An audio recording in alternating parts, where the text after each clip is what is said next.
Hi everyone! Welcome back to another cooking video. And the recipe that I'd be sharing you today is tuna, fish balls, and kikiam.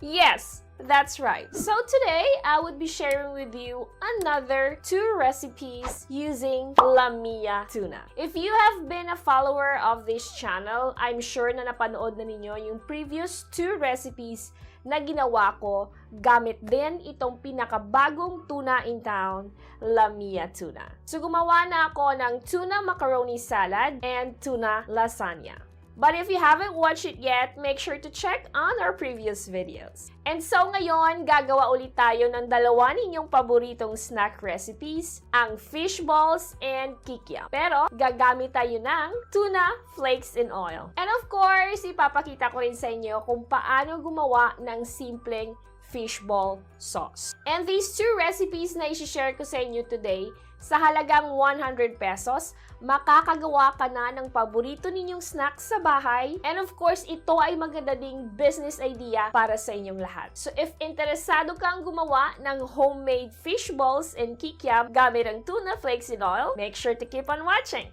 So eto yung mga ingredients na kailangan natin for our tuna fish balls. And of course, kasama na dyan ang ingredients para sa gagawin nating fishball sauce. And eto naman yung mga ingredients na kailangan ninyo to make tuna kikiam. And of course, we're just gonna use the same sauce na gagamitin natin for our fish balls. Alright, so wag na natin tong patagalin. Let's get started!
Again guys, sa mga gustong subukan itong bagong tuna in town, Mia Tuna, sa mga taga Iloilo, this is available sa lahat ng mga Iloilo supermarket branches.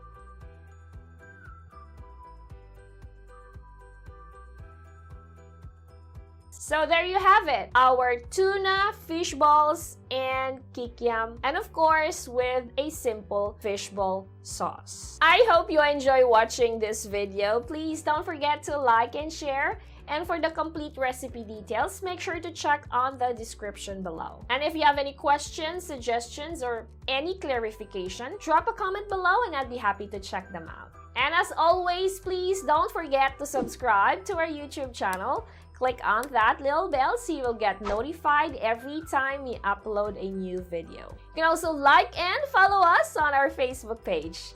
We are also on Instagram, Twitter, and Pinterest. For more recipe ideas, you can always visit our website, www.delishph.com. And if you wanted to check Flakes cookware and kitchenware awesome products, I will also add their link on the description below. Thank you so much for watching, guys, and I'll see you on the next video. God bless everyone. Bye!